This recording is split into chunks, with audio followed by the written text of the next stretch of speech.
Affaire 60 millions de dollars qu'aurait empoché Dan Gettler et son groupe Ventura.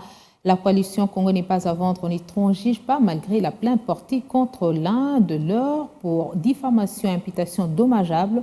Ces organisations de la société civile et de lutte contre la corruption se disent prêtes à faire face à la partie Ventura en justice et appellent le gouvernement à renégocier cet accord signé en février 2022 afin de récupérer, disent-ils, tous les biens mal acquis et compenser les pertes enregistrées.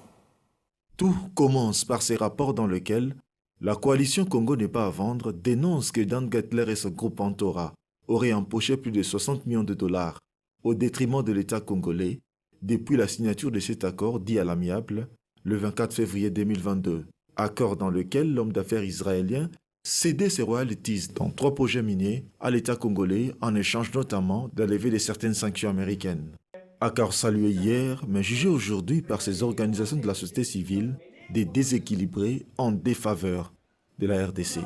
Cet accord demande au Congo, qui a perdu des milliards de dollars, de payer encore de l'argent, 240 millions d'euros, à M. Dan Gettler, avec intérêt de 6%.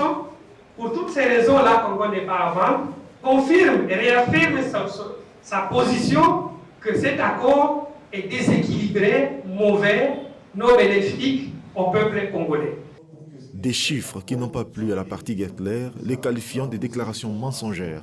D'où le mobile pour Ventura d'ester en justice Jean-Claude Poutou et l'ONG Ressources Matters pour imputation dommageable. Moi, je n'ai reçu aucune plainte encore pour le moment. Je l'ai découvert dans la presse comme certains d'entre vous.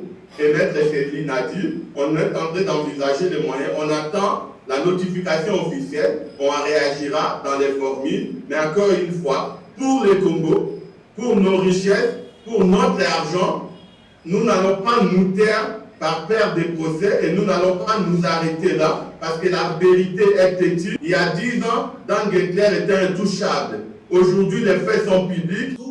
Pour eux, le Congo continue à perdre en dépit des sanctions américaines, de la renégociation de cet accord. Cet accord devrait être renégocié.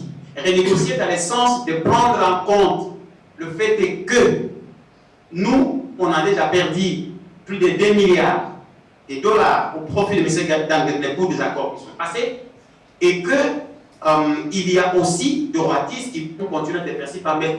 Dan Gettler depuis 2 milliards dans le futur. Donc pour nous, en réalité, c'est de revoir l'accord, c'est-à-dire qu'il faut que l'accord soit rendu, remettre la propriété de royalties à l'État congolais. Ces ONG estiment que Dan Gettler continue à rouler l'État et aurait perçu au total 131 millions de dollars dans KCC, Mutanda et Metalcol.